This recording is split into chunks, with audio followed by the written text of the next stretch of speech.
Could today's extremely historic low interest rates actually be creating a problem for tomorrow? That's what we're talking about today. This is your next Wise Step video for today. Thanks for being here. My name is Mike Bernard. I am the host of the Wise Money Show. I'm also one of the certified financial planners right here on this team of CFPs and CPAs at Korhorn Financial Group. If you're new to this channel, welcome. Let me invite you, hit that subscribe button, turn on notifications, and smash that thumbs up button. Why? Right now, we are certainly seeing the benefits of low interest rates, historically low interest rates.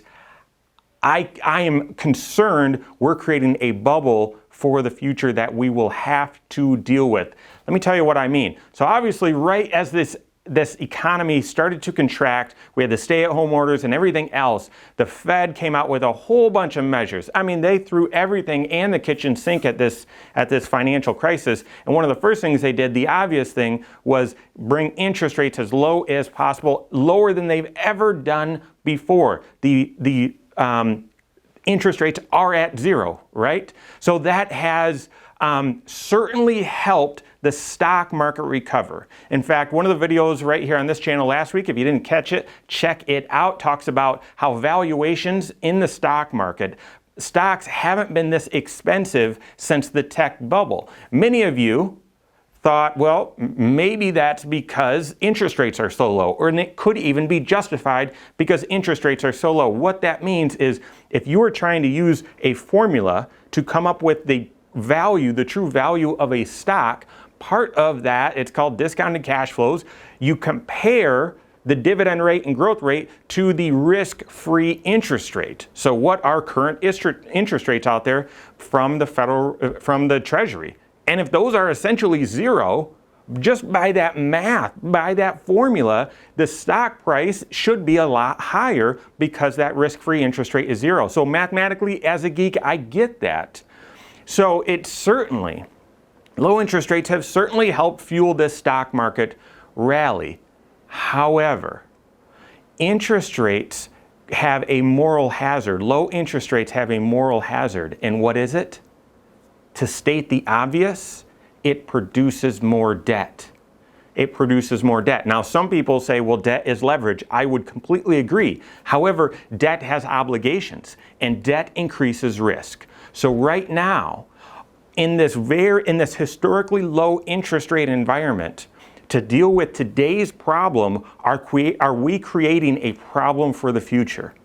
We're encouraging, incentivizing, let's just focus on businesses to start. We're incentivizing businesses to borrow more money at historic rates. Don't use your own money. Money is cheap right now. Go to the bond market and borrow money. Go to the Fed, borrow money. So don't use your own money. Go borrow some because money is so cheap. It'll never be this cheap again. And so that's how businesses, that's how we are dealing with today's crisis. But that makes these businesses more risky. That could potentially create a problem in the future, our next problem. So one of the things is if you've got debt, you've always got to make those debt payments. And if you see the economy contract, or you see revenue change, or if you're a business and there's some adjustments going on in your industry or your marketplace, and you don't have the income now to pay all your operational bills and pay your debt, you're now at greater risk of insolvency.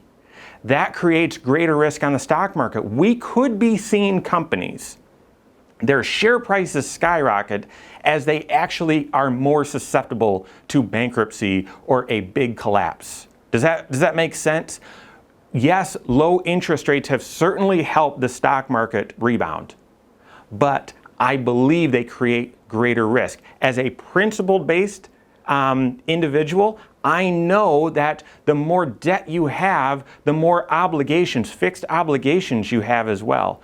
And right now on Wall Street, and it's been this way for a while, Wall Street cares about earnings per share. They do not care about the balance sheet. They do not care about the balance sheet. This was several years ago. Companies were borrowing money because it was so cheap, and then using that borrowed money to buy their shares back on the marketplace.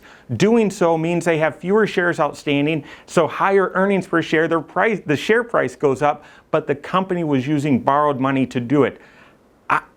I wonder if we're going to start seeing that again. I wonder if we're going to start seeing that again. And if I'm going to be a big conspiracy theorist, you could then say, well, all right, these companies have greater risk and they're at greater risk of insolvency. And you know what? When risk does present itself again out there in the future, they'll just get bailed out by the Fed. It's no big problem. No, guys, that's a huge problem. That is a moral hazard by these big businesses and actually concerns me significantly about this low interest rate environment. So I would continue to be very, very disciplined in your overall investment philosophy and be very, very careful with how you approach your own personal finances, because just like these interest rates are really low for these big businesses, that means they're also really low for you and me. Mortgage rates haven't been this low before.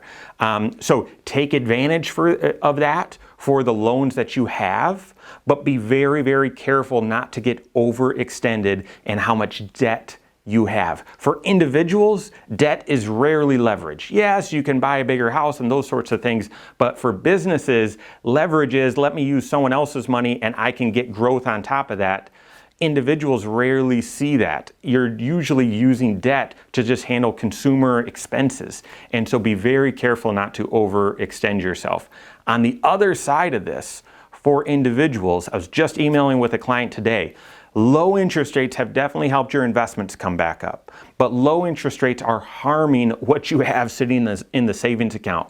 Don't take the bait. Your short-term money, do not throw it at risk in the stock market because you could make more money in one day than you could in an entire year in the bank account.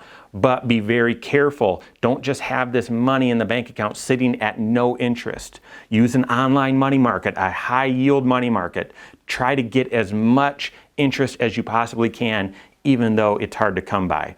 If you're looking for a savings account or bank account, it's got to be free. It's got to be FDIC insured. Everything feels normal right now. Just 2 months ago, we were at risk of a run on the banks. So it's got to be free, it's got to be FDIC insured, and it's got to be liquid. You got to be able to go get your hands on it. But after that, try to get as high an interest rate as possible. So low interest rates, creating a moral hazard. There is an actual incentive. There's no disincentive, which means there is an incentive for businesses to go out and get more leverage, helping their stock price today, but hurting and creating more risk for all of us as investors out there in the future. So personally, make sure you're refinancing and capturing low rates, but don't get overextended, and make sure the money in your emergency fund that you're keeping in cash is still earning a competitive interest rate. You need any help? You need to talk to a CFP, contact our team, corehorn.com, that's Corehorn with a K, or you can send us an email, info@corehorn.com. All right, you're now ready. Go out and take your next wise step in your financial life.